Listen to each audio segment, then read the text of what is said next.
2014년 9월 28일 주일 오전 하나님 말씀은 사도행전 18장 1절로 6절입니다. 사도행전 18장 1절부터 6절 말씀입니다.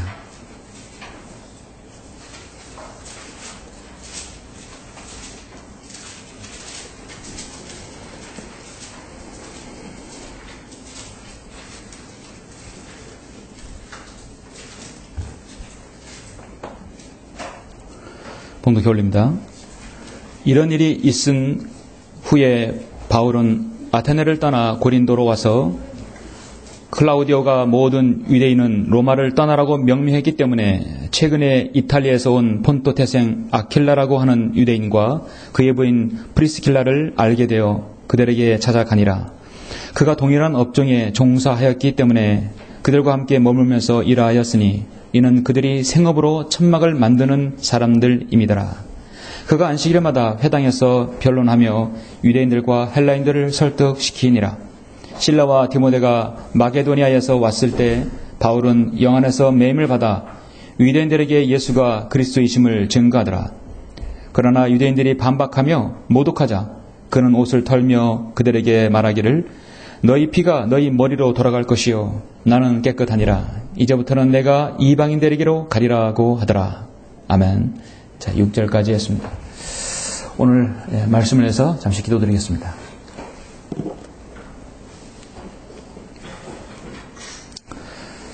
존귀하시고 거룩하신 아버지 하나님, 감사를 드립니다. 예수 그리스도의 피로 구속받은 성도들 오늘 이 아침부터 주님께서 불러주셔서 영과 진리로 주님께 경배드릴 수 있도록 인도해 주심을 감사합니다. 여기는 모든 성도들이 하나님께 주신 은혜대로 인하여 하나님께 주신 그 믿음의 분량으로 인하여 감사합니다. 그 믿음의 분량도로 주님을 최선을 다해 섬기고 있습니다. 우리는 세상에서 주님께서 주시는 직업과 또 생업들이 있습니다. 그 생업들이 하나님의 사역과 어떤 연관성이 있는지 우리는 오늘 말씀을 통해 알고자 합니다. 저가 하나님 말씀을 증거할 때 우리 모두의 도전이 되게 해주시고 이 도전으로 말미암아 주님을 더 신실하게 섬길 수 있는 계기가 될 수 있도록 인도하여 주십시오. 모든 것을 주님께 닥드리오며 주 예수 그리스도 이름으로 기도드렸습니다. 아멘.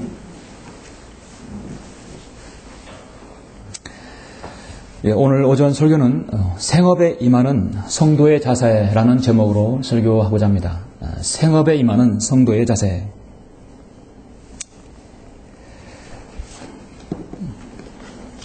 얼마 전에 저는 운전을 하면서 라디오를 들었습니다.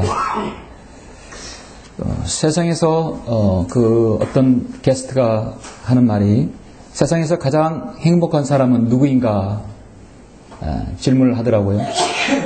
그리고 자신이 답변을 하는데 자기가 하고 있는 일이 좋아하고 즐겁다고 생각하는 사람이라고 합니다. 자기가 하고 있는 일을 좋아하고 즐겁게 생각하는 사람, 이 사람이 바로 행복한 사람이 아니냐. 제가 그 말을 듣고 자기가 하고 있는 일을 정말 좋고 즐기는 사람 아마 행복할 거야. 예, 맞는 말 같아요. 한참을 가다 보니까 이상하게 한편으로는 또 제가 이런 생각이 들더라고요. 아니지, 나는 내가 좋아하고 즐거워하는 일을 지금 나는 하고 있잖아. 세상 사람들은 자신이 하고 있는 일을 그래, 이거는 내 운명이야. 이건 내 일명 업보야. 그래, 만족해야만 살아야 돼. 그렇게 살 수도 있어요. 그래서 자신이 스스로 행복감을 느낀다고 생각할 수도 있어요. 근데 제가 볼 때 반대 같아요. 진짜 행복한 사람은 자기가 좋아하고 즐겁게 여기는 일을 지금 하고 있는 사람이 행복한 사람이라고 저는 생각합니다. 여러분 어떤 게 더 행복한 사람을 생각해요? 똑같다고 봐요? 자기가 하고 있는 일이 좋고 즐겁게 생각하는 사람이 행복한 사람입니까? 자기가 좋아하고 즐거운 일을 지금 하고 있는 거를 그 사람이 행복한 사람입니까? 저는 후자라고 생각합니다. 저는 제가 사랑하고 내가 좋아하는 성경을 가르치고 설교하는 것, 난 이걸 좋아해요. 난 지금 그걸 하고 있어요. 제가 좋아하는 그림을 그리고 글씨를 쓰는 거, 전 지금 제가 하고 있습니다. 하나님의 사역을 위해서 또 그렇게 또 좋아하고 있어요. 하고 있어요. 내가 건강을 지키기 위해서 열심히 운동하고 내가 좋아하는 운동을 나 지금 하고 있습니다. 제가 좋아하는 거, 제가 즐겨하는 거, 제가 즐겁게 여기는 거를 지금 하고 있다는 것은 저는 행복한 것이에요. 저는 정말 행복합니다. 자, 이런 기준으로 봤을 때 여러분은 행복한 사람입니까? 사람들은 흔히 직장 일과 사업으로 스트레스를 받을 때 이런 말을 합니다. 누구는 이 일이 좋아서 하는 줄 알아? 예. 다 먹고 살기 위해서 억지로 하는 거야. 여러분 그런 말 들어본 수도 있으시죠? 나도 하고 싶지 않다고? 이렇게 자주 쉽게 말을 뱉어버리면 그 사람은 행복하지 않는 생활을 하고 있는 것입니다. 심지어 그리스인조차도 이런 말을 한다면 오늘 오전 말씀을 통해서 무엇인가 자신의 직업, 자신의 생업에 관한 성도의 자세에서 새로운 시각으로 주님을 섬겨야 할 것이라고 저는 생각합니다. 사람은 행복감을 느낄 때 몸속에서도 변화가 일어납니다. 뇌의 변혁계는 흥분하고 심장은 빨라집니다. 엔도르핀이 분비되어서 쾌감이 증가합니다. 모든 일이 몇 초 만에 일어나기도 하죠. 뿐만 아니라 자신의 정신, 즉 혼의 에너지가 늘어나는 것이죠. 어떤 일로 인해서 마음의 변화를 가져오는 일은 좋은 일입니다. 그래서 보통 이 정신 에너지, 혼의 에너지가 고갈되면 삶에 여유가 없고 의욕이 없고 활력이 없게 되는 것이죠. 모든 것이 무기력한 삶을 사는 사람은 절대 행복한 삶을 사는 사람이 아닙니다. 무기력한 사는 사람은 자신의 일을 억지로 하는 사람입니다. 먹고 살라고, 자식 교육시키려고, 노후 대책을 하고 억지로 이러는 사람들입니다. 그런 사람들은 다람쥐 쳇바퀴 돌듯 하며 무미건조한 삶을 살아가게 되는 것입니다. 이런 세상사를 사는 사람이 얼마나 많은 줄 아십니까? 근데 그리스는 다릅니다. 여러분은 거듭난 영이 있고요. 그 영으로 하나님과 교제하고 하나님께 여러분 지금 경배를 드리고 있습니다. 그렇죠? 자신의 일이 즐겁고 기쁘고 생동감이 있으며 그 일 또한 주님께서 기쁘시게 여기고 무엇인가 주님의 사역에 여러분 기여하고 있다면 여러분의 성령 충만한 가운데서 살게 됩니다. 진정한 삶의 가치와 희열을 느끼게 됩니다. 아무리 육체적으로 여러분 힘이 들어도 그 사람에게는 견뎌낼 영적인 힘, 에너지가 있기 때문에 여러분 삶의 활력이 넘치는 것이죠. 여러분 그런 삶을 살고 싶지 않습니까? 오늘 말씀이 여러분에게 그 좋은 도전이 되기를 원하는 것입니다. 방금 봉독한 사도행전 이 본문 말씀은 고린도에서의 사도 바울의 사역을 말씀하고 있습니다. 사도 바울의 사역은 정말 순탄치 않았어요. 특히 동족 유대인이 너무나 반대했습니다. 사도 바울의 평생 동안 마음의 소원과 그치지 않는 슬픔, 그의 기도가 무엇인가? 자신의 민족이 유대인들이 예수 그리스도를 믿고 구원받는 것이라고 했습니다. 사도행전 9장, 10장, 11장 3장에 걸쳐서 끊임없이 자신의 동족을 위해서 기도하고 바라는 것입니다. 그러나 그들은 그런 바울의 마음을 알지 못합니다. 그러는 가운데 바로 사도 바울에게 그렇게 위안을 주고 힘을 주고 동행했던 한 가정이 있었어요. 그들의 이름이 무엇인가? 18장 본문 1절을 보시면 이런 일이 있은 후에 바울은 아테네를 떠나 고린도로 와서 클라우디오가 모든 유대인들은 로마를 떠나라고 명령했기 때문에 최근에 이탈리아에서 온 폰토태생 아킬라라고 하는 유대인과 그의 부인 프리스킬라를 알게 되어 그들에게 찾아가니라. 이 아킬라와 프리스킬라, 그래서 이제 여기서 아킬라와 프리스킬라가 나오는데 다른 장에서는 프리스킬라와 아킬라가 나옵니다. 보통 남자 이름이 먼저 나오고 여자 이름이 나오지만 이 부분은 여기서만은 남자가 먼저 나오지만 다른 서신서에서는 여자 이름이 먼저 자매가 먼저 나오죠. 그가 동일한 업종에 종사하였기 때문에 그들과 함께 머물면서 일하였으니 이는 그들이 생업으로 천막을 만드는 사람들입니다. 자, 사도 바울과 같은 일을 했던 사람들입니다. 사도 바울의 사역에서 참으로 많은 사람들이 그와 동역하였고 그에게 힘이 되었습니다. 그 중에 한 가정이 바로 프리스킬라와 아킬라입니다. 사도행전에서 나오고 로마서에서 나오고 고린도전서에 나오고 디모데 후서에서 나오고 자신의 서신서에서 여러 군데에서 이 부부의 이름을 거명하고 있습니다. 정말 중요한 과정입니다. 로마서 16장 3절에 보면 그리스도 예수 안에서 나의 동역자인 프리스킬라와 아킬라에게 문안하라. 고린도서 16장에도 보면 사도 바울이 자신의 사역에 꼭 필요했던 사람, 로마서 16장에 많은 사람 이름이 거명되고, 또 고린도서 16장에도 거명되지만 16장 19절에서도 아시아에 있는 교회들이 너희에게 문안하느니라. 아킬라와 프리스킬라가 그들의 집에 있는 교회와 더불어 주 안에서 진심으로 너에게 문안하느니라. 자, 성경은 고린도서 16장 19절에서 아킬라와 프리스킬라가 그들의 집에 있는 교회의 시작은 가정에서 시작한다. 이죠. 하나님께 바로 쓴 가정부터 시작한다는 걸 보여주고 있습니다. 이 아름다운 부부가 사도 바울과 만나는 가교 역할을 한 것이 무엇인지 아십니까? 가교 역할을 한 것이 바로 뭐냐면 사도 바울과 프리스킬라와 아킬라가 같은 직업을 가졌다는 것이죠.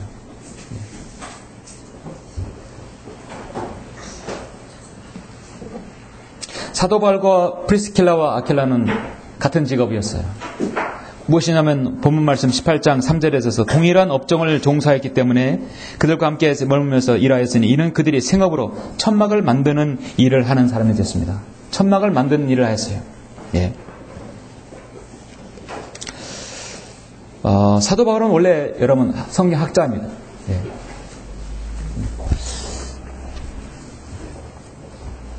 학자입니다. 학자는 학문을 연구하는 사람이죠. 율법을 연구하고 율법을 다 파악한 사람이었어요. 그런데 그가 하나님의 사역에 임하면서 무엇인가 주님의 사역에 기여하고 주님의 사역에 자신의 생업을 위해서 주님의 사역을 위해서 생업을 때로는 했다는 것이죠. 바로 천막을 만드는 일을 했었어요. 프리스킬라와 아킬라도 마찬가지였습니다. 사도 바울이 원래 사역자네요. 그런데 그 사역을 위해서 천막을 만드는 일을 했다. 예. 프리스킬라 아킬라도 사도 바울 동일한 업종을 가지고 있었기 때문에 만날 수 있었고 그 일 때문에 이야기할 수 있었고 공통점이 있었다는 사실이에요. 여러분, 주님을 섬기기 위해서 그리스도인은 어떠한 일을 하든지 참 만족감이 있다면 조금 전 서두에서 말씀드렸듯이 그 사람은 참으로 행복한 사람입니다. 내가 좋아하는 일, 내가 즐겨하는 일, 내가 사랑하는 일을 여러분 지금 하고 있는 사람은 정말 행복한 사람이에요. 주님의 사역을 감당하기 위해서 사역자도 때로는 육체 노동을 하거나 일을 할 수 있으면 그건 결코 흉이 아닙니다. 왜냐하면 사도 바울이 사역을 위해서 천막 만드는 일을 해서 그 비용으로 주님을 섬겼기 때문입니다. 사역자가 기꺼이 교회 사역 전담 사역을 통해서 감당할 수 있으면 감사한 것이죠. 그렇지 못할 때는 자녀 교육과 교회 사역을 위해서 어떤 다른 일도 파트타임도 할 수 있는 것이 오늘날 성경도 믿는 사역자예요. 오늘날 제도권교회, 장로교, 감리교 어디 교회 목사가 일을 한다는 것은 아주 추하게 생각하고 있는 것이에요. 어떻게 목사가 일을 해요? 아니에요. 사도 바울도 천막 만드는 일을 했어요. 왜냐하면 하나님께서 그 일을 주셨기 때문입니다. 중요한 것은 하나님의 사역자가 또 성도가 성경적으로 땀을 흘려서 노동을 해서 벌은 대가로 그거를 가지고 주님을 섬긴다고 한다면 아주 아름다운 거예요. 창세기 3장에서 땀을 흘려야 내 소선을 먹을 것이라고 창세기 3장에서 인간에게 하나님 주신 철칙이었어요. 여자나는 해산하는 고통을 받아야 된다는 것이에요. 중요한 것은 그 일을 어떻게 하는 것입니다. 어떠한 일이 아니라 그 일을 어떻게 하는 것이. 얼마나 열심히 일하고 얼마나 여러분 사람들에게 귀감이 되는 일을 하는지가 중요한 것입니다. 얼마나 여러분이 전문가처럼 일을 하고 있는 것인가. 하나님께서 지금 지켜보고 계실 것입니다. 구약의 아모스 선지자는 하나님께 부름받기 전에 두 가지 직업을 병행하고 있었어요. 아모스 7장 14절에 보면 뭐라고 나왔냐면 그러자 아모스가 대답하여 아마샤에게 말하기를 나는 선지자도 아니요 선지자의 이름 아들도 아니라 다만 나는 목동이요 뽕나무 열매를 거두는 자야노라. 내가 양떼를 따라가는데 주께서 나를 취하셔서 주께서 내게 말씀하시기를 가서 내 백성 이스라엘에게 연하라 했어요. 나는 뽕나무 열매를 거두었고 목동이었습니다. 다윗이 위대한 이스라엘 지도자가 되기 전에는 일개 목동이었어요. 배교하고 타락한 이스라엘 백성에게 말씀의 진리를 선포하는 아모스는 목동이었고 뽕나무 열매를 거두는 자였습니다. 하나님께서 그 사람을 쓰실 때는 그 과거에 어떤 일을 했든지 그건 중요하지 않아요. 그 일을 얼마나 열심히 하고 그 일에 열심히 땀 흘려 일하는지가 중요한 것이죠. 하나님의 사역자는요, 고등학교 졸업하고 신학대 나와서 프린스턴, 예일 어디 나와가지고 신학대하고 신대학 나와서 전도사 되고 강도사 돼서 목사 안수 받아서 이렇게 공장에서 찍어내듯 만드는 제품이 아니에요. 하나님의 사역자는 어떤 곳이든 자신의 일을 열심히 하는 사람, 그 사람을 딱 들어서 하나님의 사역을 세우시는 거예요. 하나님의 사역은 신학교에서 만들어지는 게 아니라 사역자를 만들어지는 것이 하나님께서 그 사람을 세우는 겁니다. 세우는 것이. 주님께서 알파의 아들 레이가 세무소에서 앉아 있는 것을 보셨어요. 마가복음 2장 14절에서 그래서 이 레이라는 마태를 보고 나를 따라오라. 그가 일어나 주를 따라가더라. 잠시만요 주님, 제가 마주 세금을 더 거두고요. 그게 아니라 바로 따라갔습니다. 마태복음 4장에 보면 예수께서 갈릴리 해변가를 걸으시다가 두 형제를 보셨는데 베드로라 하는 시몬과 그 형제 안드레라. 그물을 바다에 던지고 있었으니 이는 그들이 어부임이라. 그들에게 말씀하시기를 나를 따라오라. 내가 너희로 사람들을 낚는 어부가 되게 하리라. 그들이 즉시 그물들을 버려두고 주를 따라가네. 주님 잠깐만요. 제가 그물을 마주 더 깊고요. 제가 물고기 한 번만 더 잡고요. 그러지 않았습니다. 바로 즉시란 말이 계속해서 그들에게 있는 것이죠. 구약시대 선지자나 하나님의 모든 사람들은 하나님께서 사역을 할 때 내가 너 사역자에서 연봉을 주겠다. 내가 근무 주겠다. 내가 어떤 협상을 해서 하나님께서 어떤 조건으로 내가 너 나의 일을 해라고 하지 않았어요. 딱 하나님께서 앉히면 사역자가 되는 것입니다. 제가 어제 터미널의 건너편에서 거리 설교하고 복음을 전하는데 옛날에 제가 자동차 사업을 했을 때 저 이웃이었고 그 옆에 2층에서 교회를 했던 그 목사님을 만났어요. 장로교 목사님인데 지금 70대가 넘었어요. 근데 아직 보니까 정정하시더라고요. 제가 설교를 끝나고 설교를 할 때 저를 유심히 보더라고요. 안면이 있었기 때문에 이웃이었어요. 그래서 끝나고 다가갔어요. 전도지를 주면서 안녕하십니까. 저 주영호 목사입니다. 저 아시겠습니까? 아주 반갑게. 알다 마다요. 근데 설교할 때 누군가 긴가민가 했는데 이렇게 설교를 하시다니. 그래서 목사님 지금 어떻게 그만두셨습니까? 목사 그만뒀대요. 나이가 70 넘으면 은퇴를 시키나 봐요. 장로교에서. 여러분, 설교자는 은퇴가 없어요. 이 설교자에서 쓰러지면 그냥 끝나는 거예요. 그냥 그대로 하나님의 사역을 마치는 거예요. 설교자는 일어서서 하나님 말씀을 읽고 선포할 수 있으면 그게 설교자의 은퇴입니다. 근데 나이가 70, 80 되면 은퇴해서 연금 받아서 그게 무슨 하나님의 사람이에요. 이 나라는 설교자 은퇴라는 걸 몰라요. 설교자 은퇴는 당장에 쓰러져 죽을 때까지 설교해야 돼요. 그게 설교자의 복이에요.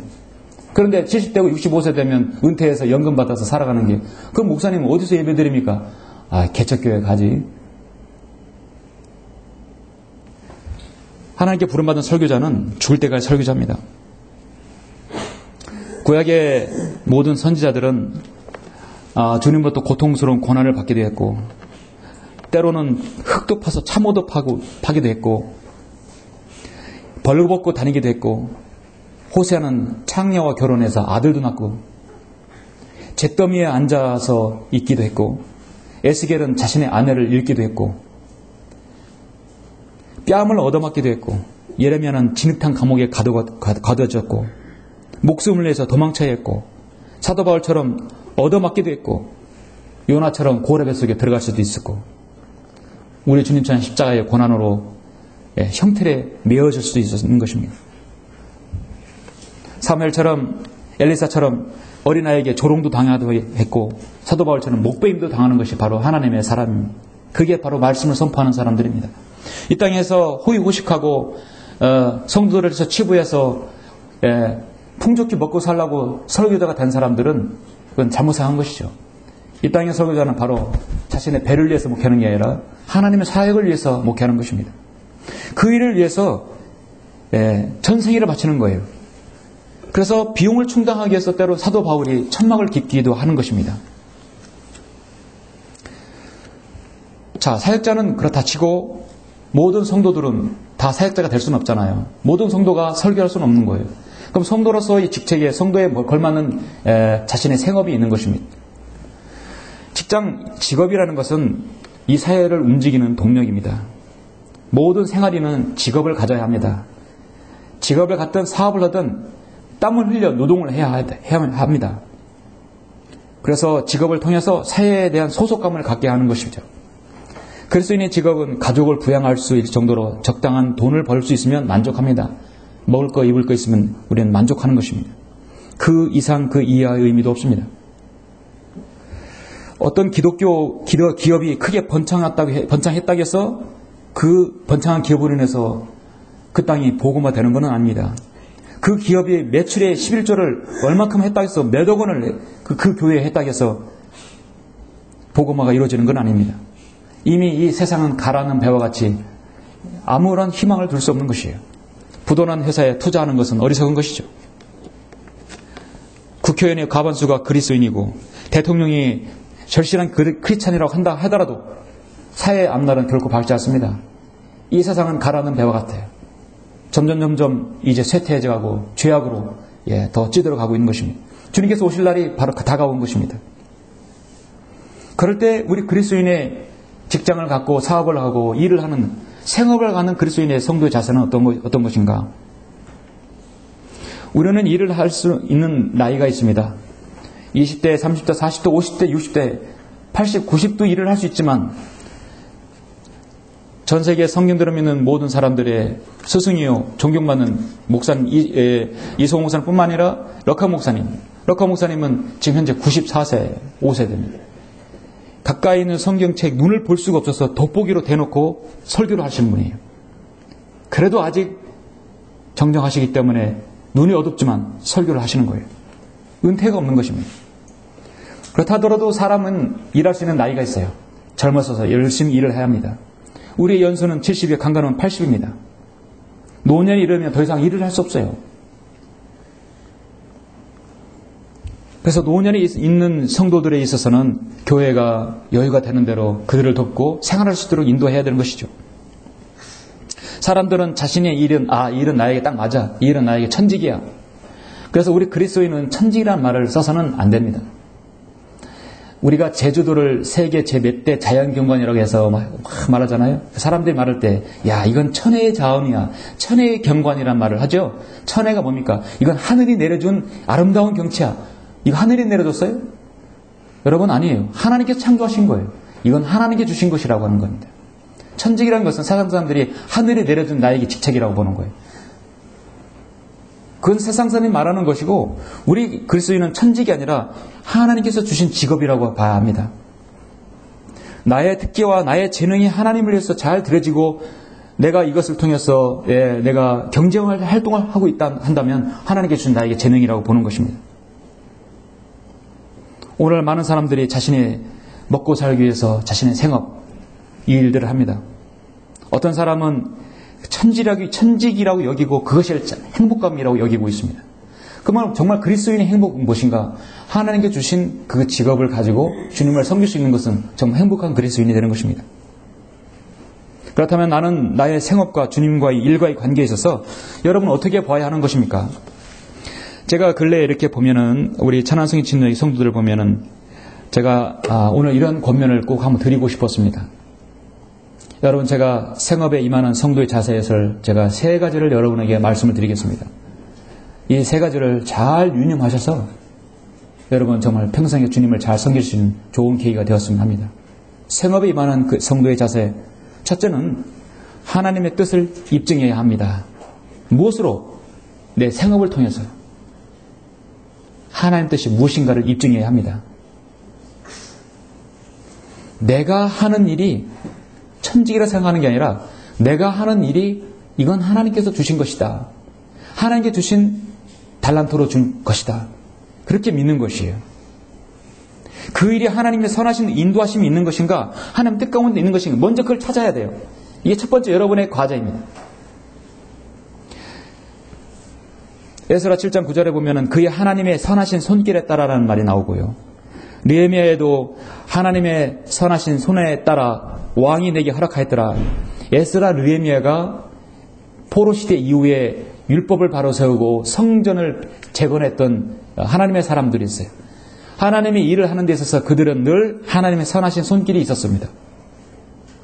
로마서 12장 2절에 보면 여러분이 경배를 드리고 헌신한 그 이후의 단계가 뭐냐면 너희는 이 세상과 일치하지 말고 너희 마음을 새롭게 함으로써 변화를 받아 하나님의 선하시고 기뻐하시고 온전하신 뜻이 무엇인지 입증하도록 하라. 하나님께서 선하게 인도하신 것이 하나님 뜻인지를 여러분 알아야 하는 것입니다. 여러분 가운데 전문직의 일을 종사하는 사람들은 그 전문직에 걸맞는 자격증이 있다면 자격증을 따야 합니다. 성경만 잘하면 되지. 아니에요. 여러분 하고 있는 일에 전문가가 돼야 합니다. 프로페셔널이 돼야 합니다. 아무리 자신과 능력과 재능이 있다 해서 국가에서 인정한 공인 자격증이 없으면 전문가로 일할 수 없는 것이 현실이에요. 이제 이 나라 요즘에 앞으로 사회 구조는요. 돈이 있는 기업이 돈을 벌어요. 재벌이 모든 일반에 있는 서민들의 사업체까지 다 이제 연역을 확대해서 돈이 돈을 버는 세상입니다. 개천에서 용나는 시대는 이제 지났어요. 여유있고 경제적으로 있는 사람들이 건강을 잘 지키고 뚱뚱하지 않고 자신의 몸매 관리를 할 수 있듯이 돈 있는 사람이 좋은 데 학원 보내고 좋은 데 잘 먹고 잘 배워서 좋은 데 갈 수 있는 세상이에요. 이제 개천에서 용나는 시대는 지났어요. 자신이 로또를 맞든지 부모로부터 좋은 걸 물려받지 않으면 이 세상 잘 살기는 힘들어요. 그런 시대예요. 그리스도인은 그럼 어떻습니까? 우리가 로또를 살 겁니까? 우리가 뭐로부터 물려받은 것이 있어요. 그렇지 않잖아요. 그럼 우리에게 유일하게 세상에 살아가는 비결은 여러분이 하는 일에 전문가가 되는 거예요. 그 일이 유일하게 여러분이 세상에 살아남는 거예요. 여러분이 전문가가 되는 것이에요. 경기에 출전한 선수는 메달로 자신의 실력을 입증해야 합니다. 여러분 하고 있는 일을 여러분 전문가로서 실력을 입증해야 합니다. 그리스도인은 단지 하나님의 자녀로서 성령대로 믿는 사람임을 입증하는 것으로 끝나는 것이 아니라 무엇이 주님을 기쁘시게 할 것인지 생각해 봐야 합니다. 여러분 하고 있는 그 일을 사랑합니까? 저는 제가 과거에 엔지니어였었는데요. 제가 자동차를 고치는 직업이었어요. 자동차 카센터를 운영했었어요. 그럼 나는 항상 아침에 출근할 때 내 마음에 새기는 것은 나는 나의 일을 사랑한다. 항상 마음에 다짐을 하고 나갔어요. 나는 내 일을 사랑한다. 고장난 걸 고치고 회로를 출착해서 전기장치를 탁 해서 그냥 고치는 거예요. 쾌감을 느끼는 거예요. 정말 짜릿함을 느끼는 것입니다. 사람마다 직업에 어떤 일을 하고 싶다는 것에 대해서는 바뀝니다. 여기 고등학생도 있지만 전 고등학교 때 제 하고 싶은 일이 나중에 어떤 전공을 하고 싶었냐. 저는 나중에 미술을 전공하고 싶었어요. 지금 동양화를 하지만 저는 한국화를 하고 싶었어요. 예, 미술 하고 싶었어요. 정말 고등학교 때부터 미술부로 들어갔었으니까요. 근데 대학에 들어갔는데 대학은 공대를 들어갔어요. 근데 만지는 것도 좋아하고 고치는 것도 좋아했었습니다. 그 엔지니어가 되겠다. 또 한편에 갈등이 일어나는 것이 나는 군인이 되겠다는 것이. 그래서 제가 삼성화학교에 지원했어요. 그 엔지니어 되고자 했는데 차라리 군대에서 평생 말뚝을 박자, 일명. 그래서 삼성화학에 지원해서 최종 면접까지 다 됐어요. 나중에 안 됐죠. 그래서 결국은 다시 엔지니어로 돌아가게 됐어요. 군대에서 엔지니어 정비병을 했습니다.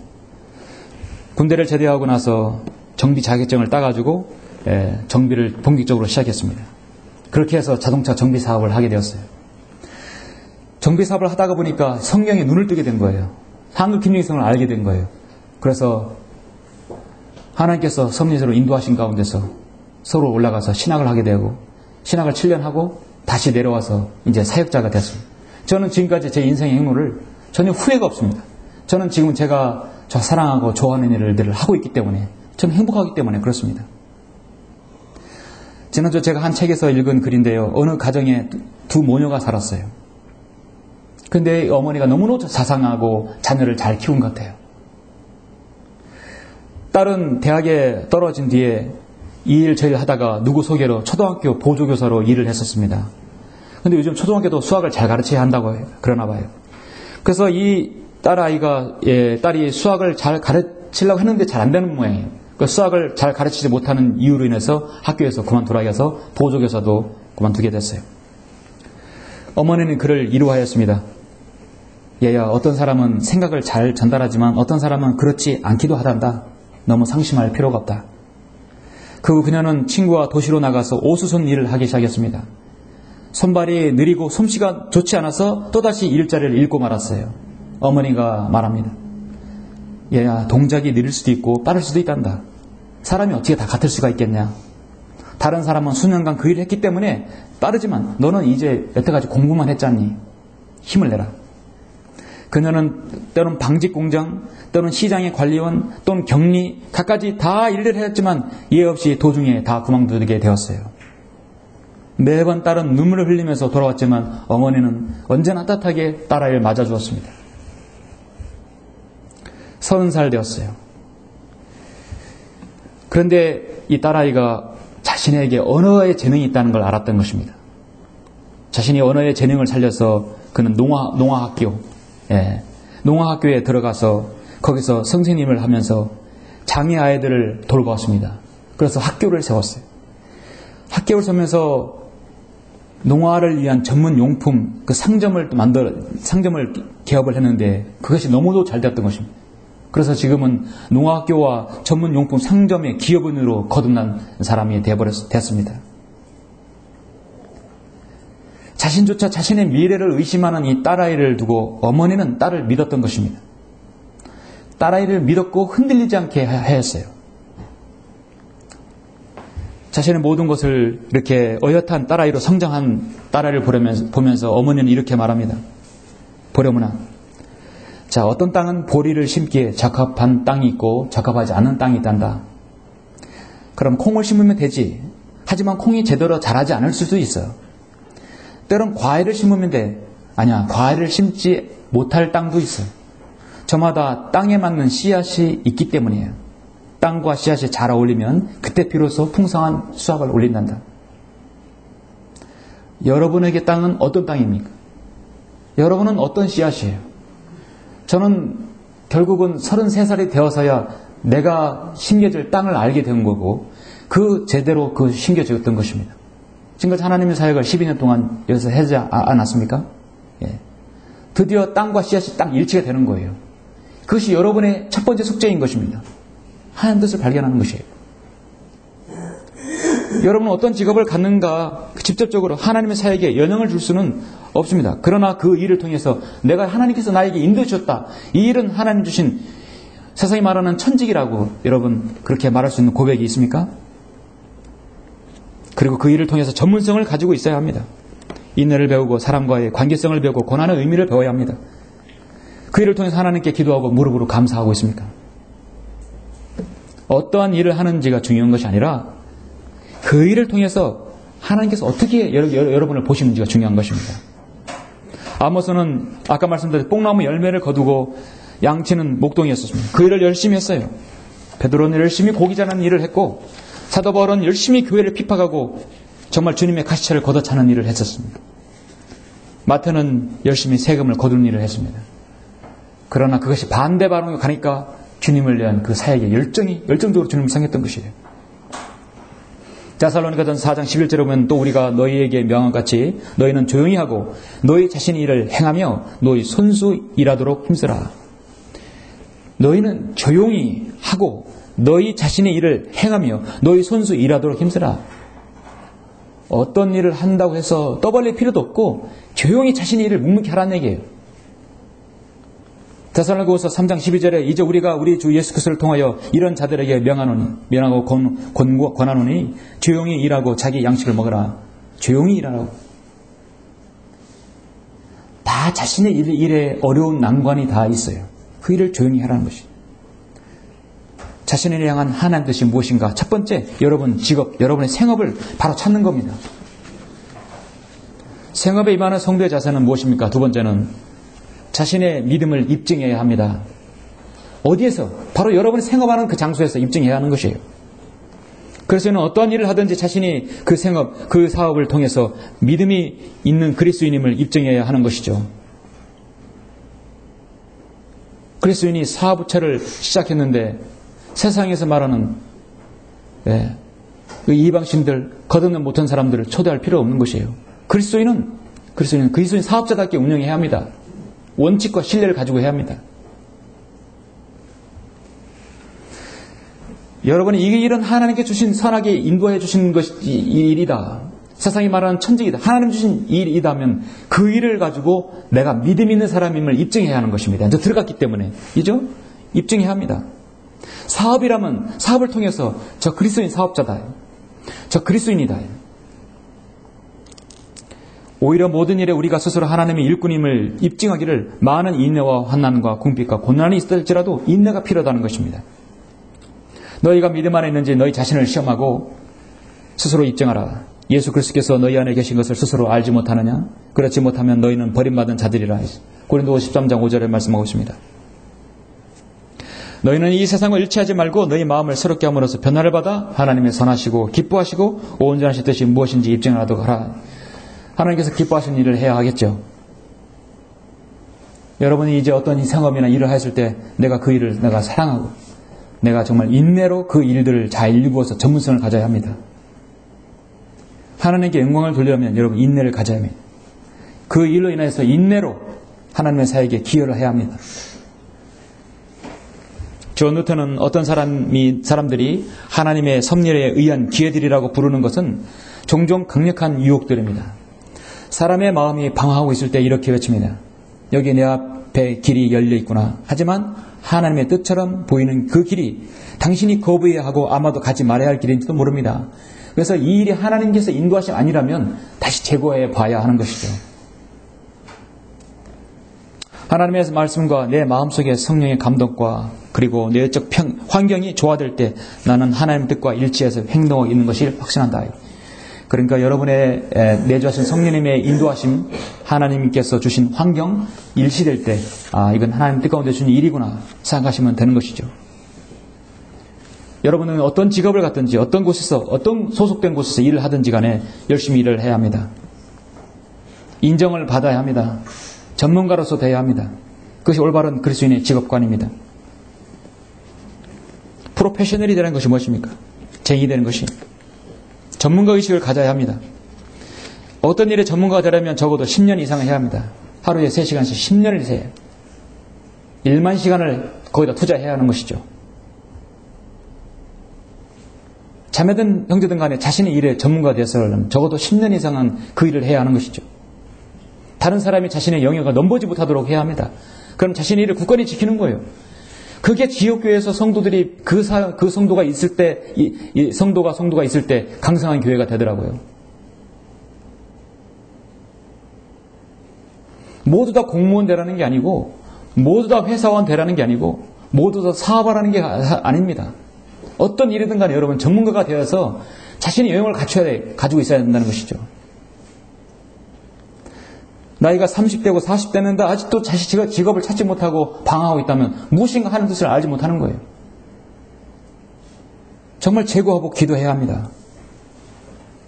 어떤 일을 했을 때 그만두고 싶은 생각이 있어요. 단 1분이라도 이 일을 버티기 힘들다고 생각할 때, 당장 포기하고 싶을 때, 그 마음이 들 때 그 사람의 수준이 끌어올리는 그 순간이에요. 운동 경기를 할 때, 운동 연습을 할 때, 단련할 때 가장 힘들 때 그 고비를 넘겨야 한다고 하는 것입니다. 과연 내가 인내하기 위해서 무엇이 문제인가? 여러분이 가진 그 직장과 일과 생업이 하나님 주신 걸 한다면 인내를 가지고 그 일을 가지고 여러분 믿음 있는 사람임을 입증해야 하는 것입니다. 그리스도인이 하지 말아야 할 말이 있는데 그게 뭐냐면 때려친다는 말이에요. 세상 사람들은 어떤 일에서 때려쳤어. 우리 그리스도인 입에서는 옳은 일이지 말아야 합니다. 뭘 때려쳐요? 얼마나 육신적인 말이에요. 잘렸다는 말도 하지 말아야 합니다. 여러분의 게으름, 나의 게으름, 나의 실력 부족, 나의 인간적인 것들, 나의 죄, 나의 실수 연발 이런 것들에서 여러분 회사에서 해고당하는 것은 정당한 거예요. 이렇게 일을 시키는데 제대로 못하면 회사에서도 당연히 회사는 기업이기 때문에 돈을 만들어내기 때문에 그렇게 못하면 회사에서는 해고당하는 거예요. 그렇지만 부당한 해고가 아니면 정당한 해고는 당하지 말아야 하는 것입니다. 잘렸다, 때려친다, 이 말은 그리스도인에 의해서 오르내지 말아야 합니다.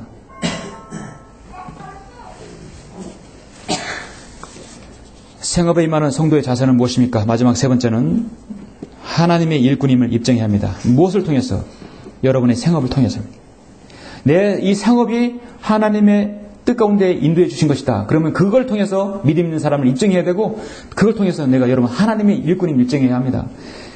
오늘 본문에 보시면 그가 동일한 업종에 종사했기 때문에 그들과 함께 머물면서 일하였으니, 함께 머물면서 일하였다. 이는 그들이 생업으로 천막을 만드는 일입니다. 그가 안식일마다 회당에서 변론하여 유대인 헬라인을 설득시키니라. 이후에 여러분 보시면 아시겠지만 사도행전이라 여러 곳에서 프리스키라 아킬라는 거기서 교회를 한 중심이 되고 하나님 말씀을 가르쳤어요. 그리고 그들의 고백은 사도 바울이 만나면 그들은 나를 위해서 자신의 목을 내어놓는 사람이라고 서신서에서 말씀하고 있어요. 자신의 목을 내어놓는 거예요. 그 자신의 일을 하면서 목을 내어놓는 것이죠. 얼마나 든든한 일꾼입니까? 하나님의 일꾼은 전도사, 강도사, 목사만 하나님의 일꾼이 아니래. 설교자만 하나님의 일꾼이 아니라 모든 성도는 하나님의 일꾼이 되어야 할 것입니다. 고린도전서 4장 1절에 한번 보실까요? 여러분, 고린도전서 4장 1절에 한번 보시겠습니다.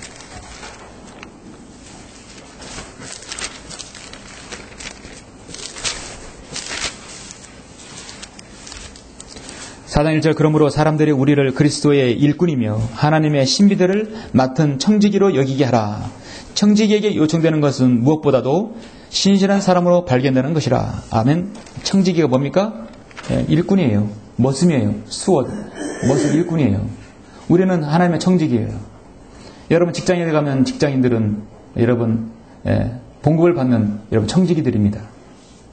직장에서는 신실한 게 아니라 성실하게 일하면 되고요. 주님을 섬기는 데 있어서는 신실해야 합니다.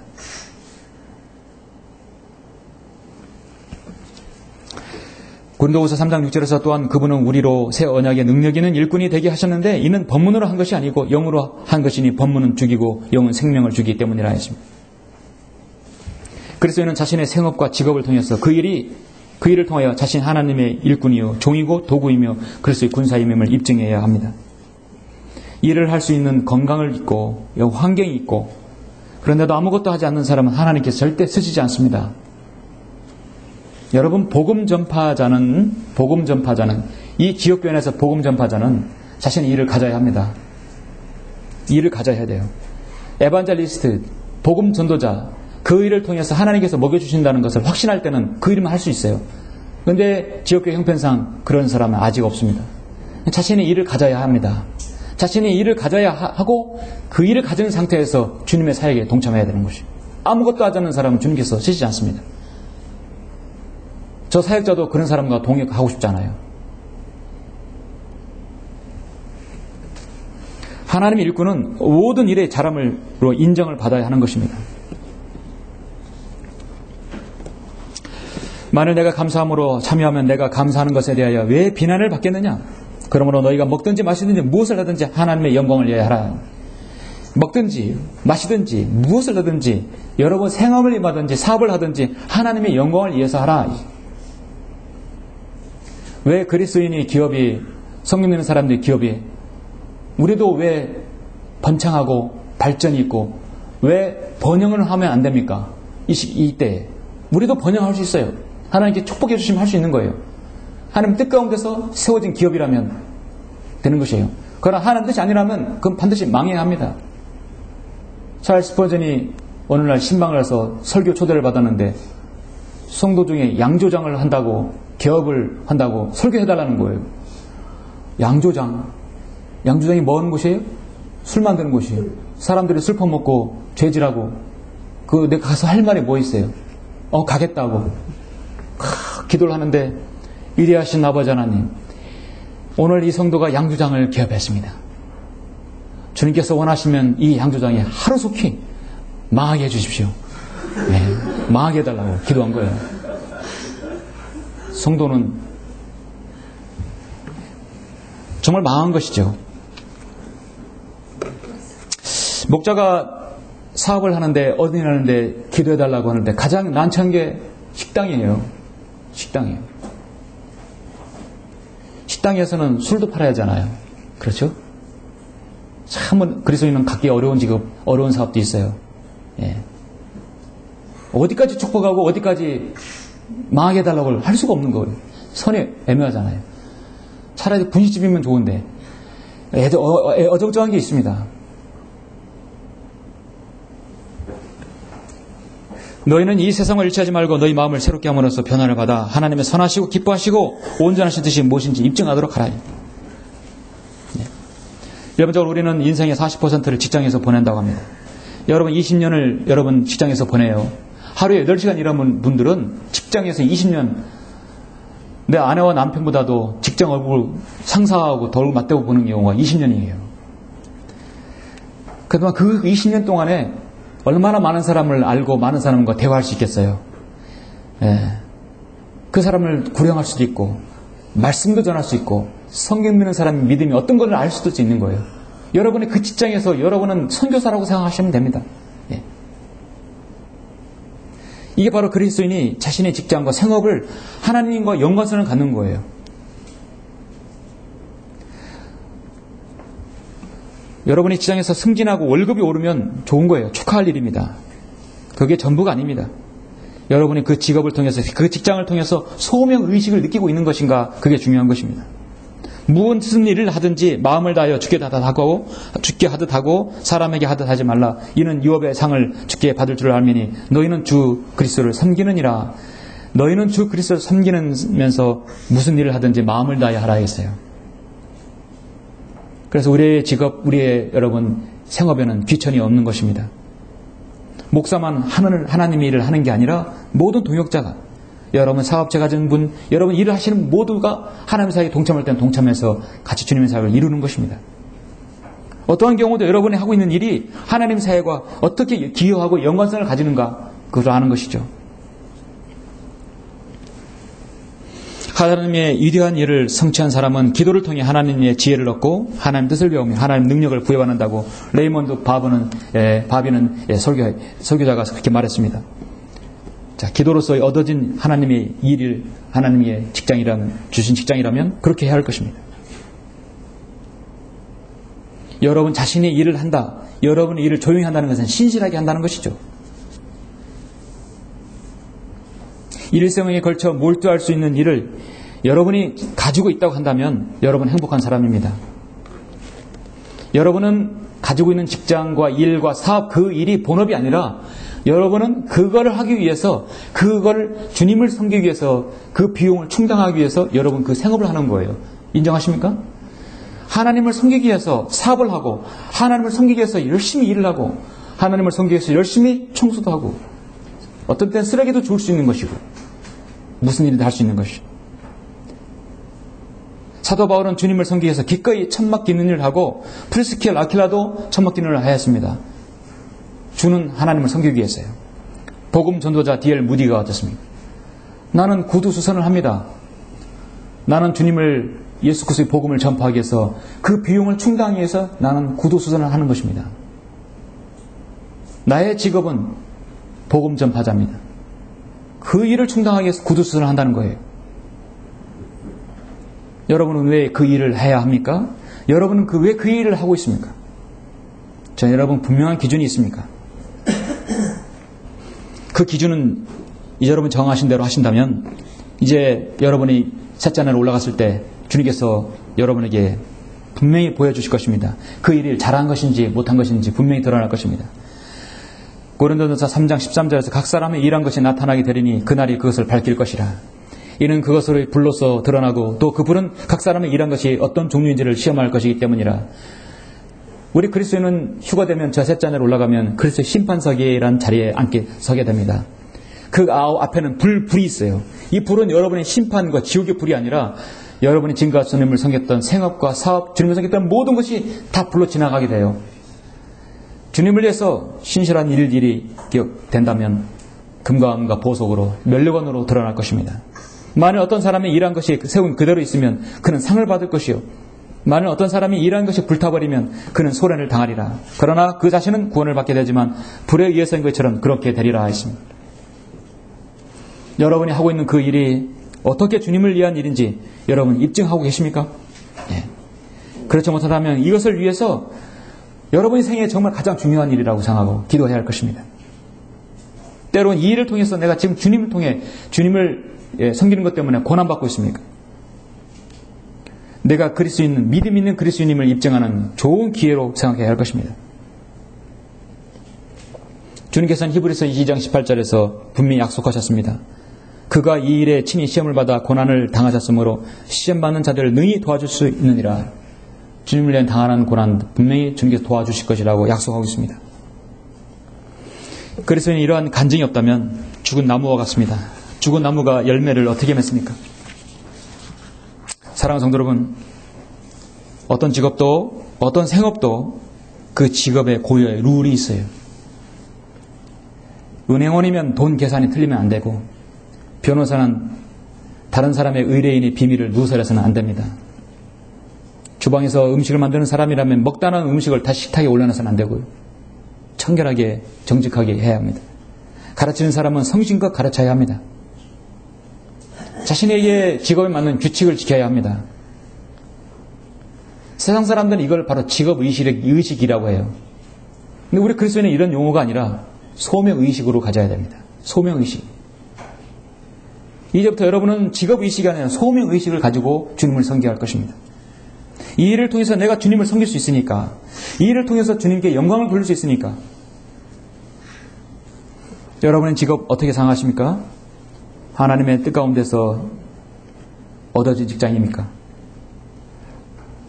그걸 통해서 여러분 믿음임을 입증하고 있습니까? 아, 저 사람이 교회 다녔는데 어떻게 노래방도 가고 술도 먹고 그러지? 저 사람은 어떻게 저렇게 저런 데로 가지? 어떻게 저런 말을 하지? 입증해야 합니다. 하나님의 일꾼임을 입증해야 합니다. 우리는 결코 육체적인 일만 하다가 썩어져서 주님 앞에 아무것도 아닌 존재가 아니라, 여러분은 우리가 죽더라도 부활하고 살아있을 때 휴거되어서 저 셋째 낙원에 가서 주님 앞에 서게 될 것입니다. 여러분이 어떤 일을 했든지 주님 앞에서 칭찬받는 사람이 되어야 할 것입니다. 결론적으로 거듭나지 못한 세상 직업인들, 생업인들은 그 말 그대로 정말 먹고 살기 위해서 일합니다. 그들은 살기 위해서 일하는지, 살기 위해서 먹는지, 일하기 위해서 먹는지, 먹기 위해서 일하는지 그들 스스로 헷갈릴 정도예요. 여러분은 왜 먹고, 왜 자고, 왜 일을 합니까? 주님을 섬기기 위해서 그렇죠? 맞습니까? 예. 어젯밤 잘 주무셨죠? 잘 주무셨어요. 오늘 예배 졸지 않고 예배에 집중하려고 조신 거예요. 왜 자는 거예요? 다음날 주님을 섬기기 위해서요. 그와 같은 여러분 주신 것들은 여러분의 소명이라고 부르는 것입니다. 이제부터 여러분 자신은 나는 소명인이다, 나는 직업을 가진 소명인이다 부르는 것입니다. 그 사람도 복음을 전할 수 있고 진리를 전할 수 있는 것이에요. 거리에서 설교할 수 있는 거예요. 형제라면 할 수 있는 것이에요. 목회자, 설교자가 할 수 있는 거 다 할 수 있어요. 강단에 서는 거 빼고는 다 할 수 있는 것이에요. 여러분 자신에게 받은 재능과 탤런트를 잘 써서 하나님의 사역에, 하나님의 삶에, 주님의 사역의 목적에 잘 쓰임받아야 할 여러분은 의무가 다 있는 것입니다. 따라서 우리가 진정으로 가치 있고 행복하게 살기 위해서 가장 중요한 것은 여러분의 재능, 소명을 발견해서, 하루속히 발견해서 그걸 발전시켜 나아가는 것입니다. 그렇게 하시는 여러분 모두가 다 되시길 간절히 바랍니다. 네, 기도하시겠습니다.